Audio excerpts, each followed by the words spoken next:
So I just figured out something and I am really excited to share it with you guys. If you think you might have low porosity hair, then this is the video for you.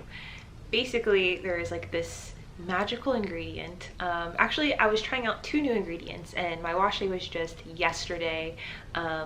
I washed my hair, and usually you guys see me like when I'm at home, so I'm about to go to bed, or I just woke up when I'm making my videos. So usually my hair is in you know, some type of protective style, so either like a bun or just two braids. Those are my two favorite protective styles. Not only does it help me retain length, but it also helps me to have my hair grow out even more. So usually when I'm going out or I'm going to work, then I'll actually like style my hair a little bit, and even then I'll like bring a hair clip, and you know, during those hours where, you know, I just want to protect my hair, I'll just like put it in like a knot on my head and clip it, and voila, I get to protect my hair.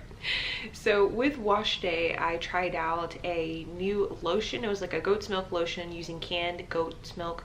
The goat's milk I was using, I think, is like evaporated goat's milk, like it came in a can. I think I want to try the one that's just like refrigerated next time. But it was that, and then I tried using the apple cider vinegar and doing like, I wasn't really sure like about a hair rinse. It's kind of difficult to do a hair rinse sometimes for me because like I don't get completely into the shower.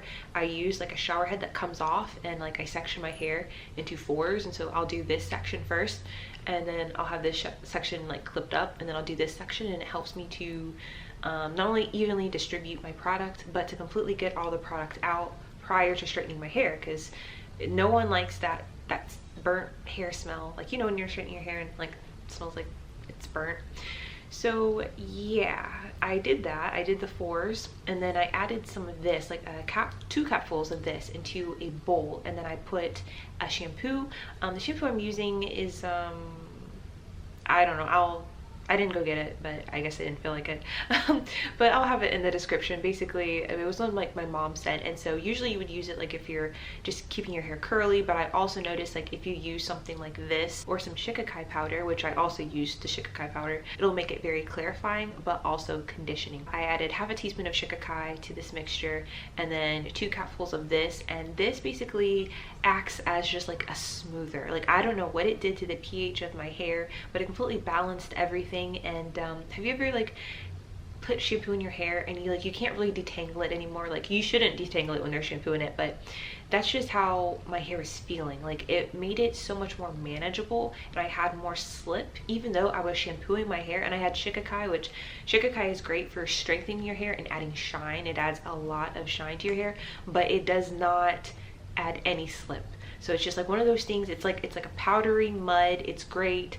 They use it a lot in India. I love it. I love it. I love it. But you add it to that, make sure you don't get it in your eyes, and like it'll make your hair stronger over time. It'll make your hair shiny. Usually after like the first 2 uses you'll see the shine, but over time you'll see less breakage, less hair fall.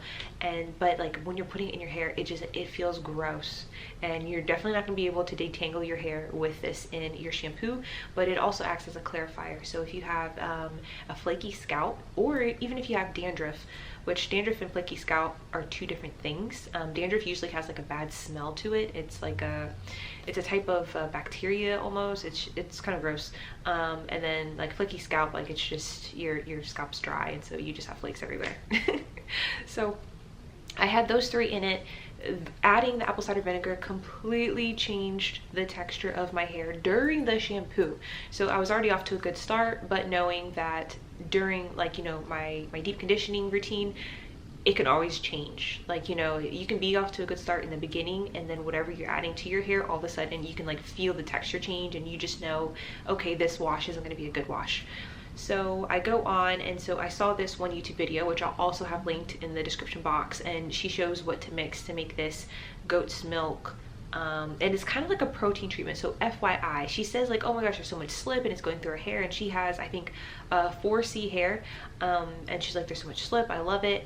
But I'm not sure if it's the type that I used, but it definitely felt more like a protein treatment. So I definitely did not get a whole lot of slip with the conditioner. So what I do with the goat's milk conditioner is, like I said, my goat's milk is a little different. It's like an evaporated goat's milk. So next time I'll get more of like the fresher stuff that's like refrigerated, or maybe even I'll use my goat's milk powder. But maybe that's the problem. I don't know. I also added honey. Some hair will like honey, some won't. It could have been the honey that my hair doesn't like. I don't know, but it felt more just like a protein pack. Like it literally just felt like a protein pack. So like basically I put it on my hair.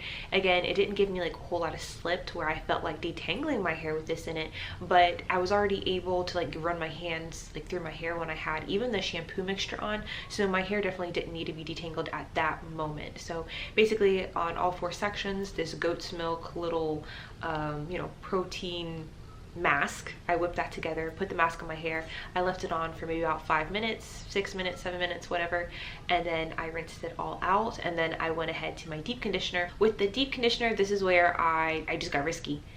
I did the deep conditioner, or like I put the conditioner in like a regular bowl, and it's just like a regular old conditioner. Like it's nothing great. It's like literally $3. You can get it anywhere. But I put it in a bowl, and then I added a capful of this. And basically what it did was it basically balanced out my hair again. My hair not only like was very manageable, but I don't know, it's like it slicks it, it smooths it, but it's also like clarifying it. I can't explain it, but if you have issues, especially if you're in a place that has high humidity, or yeah, your texture is just different after you like straighten it, you know, like it's more like for some reason the word foamy is popping into my mind, but that's not really the word I want. But I don't know, it's just a weird texture. It's spongy. Spongy is the word I was looking for. But it's not spongy if you're like in different climates. So if you're in Florida, you feel like your hair is like spongy, or you feel like it's the water or whatnot wherever you're living, then definitely try this 100%. You can add a little bit, you'll notice a difference even from adding it to your shampoo. But I just wanted to keep those results, and so that's why like I got overzealous and I decided to add a little bit even to my conditioner. Did I need to put it in the conditioner? I don't know. This is my first time ever trying this, but there definitely was a difference when I straightened out my hair. I just had my hair in like 2 buns. Like I wrapped it like this, and then I had it like Princess Leia style, and then like I put a scrunchie on it, so that's why it has this wavy look to it right now. But yeah, I completely changed the texture of my hair. My hair does not feel spongy or anything like that. It doesn't look spongy, and so I definitely think I do have low porosity hair. And I think this is a cool thing for people who have low porosity hair, but I would be interested to see just like people who have just different types of hair. Maybe you have high porosity hair. So yesterday, after I was done with the whole flat iron routine and all of that, I went ahead and I trimmed my edges a little bit too, or my edges, my ends, and basically I just gave it some more shape. Before, my hair, like I hadn't cut it in like 3 to 4 years, and so it was just, you know, it was just doing its thing. It was like more blunt. That's just how it grew out. But yeah, I just like kind of like cut it more into like a little bit of a shape, kind of like a V, and yeah, I'm just really happy with it. I'm also gonna continue doing the daily massages. Like I have this like vibrating scalp massager thing, and I do definitely feel like it is helping with like the circulation. I noticed that at my roots, my hair is very shiny and very strong.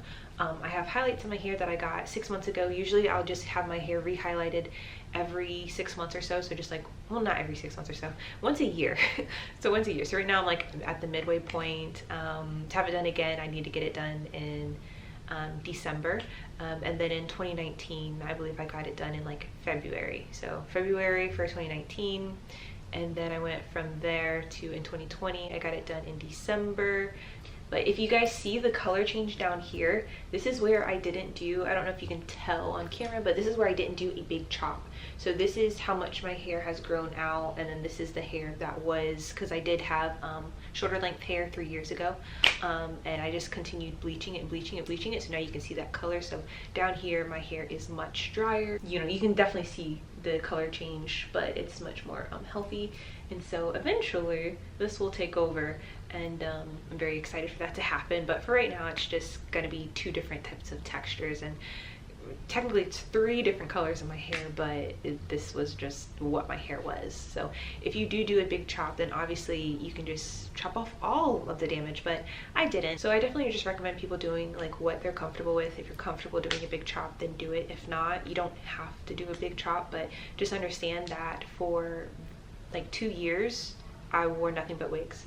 So So yeah, for 2 years I wore nothing but wigs, and my hair was always in a protective style, so always in you know, loose braids, like not too many cornrows to where like it's too much tension, but you know, enough to where I could get in there and I could use my rice water. That was what I was using for protein to make it stronger, but you have to be careful because it'll make your hair stronger, but if you're not putting in an adequate amount of moisture afterwards, it can make it so strong to where your hair can actually just like snap.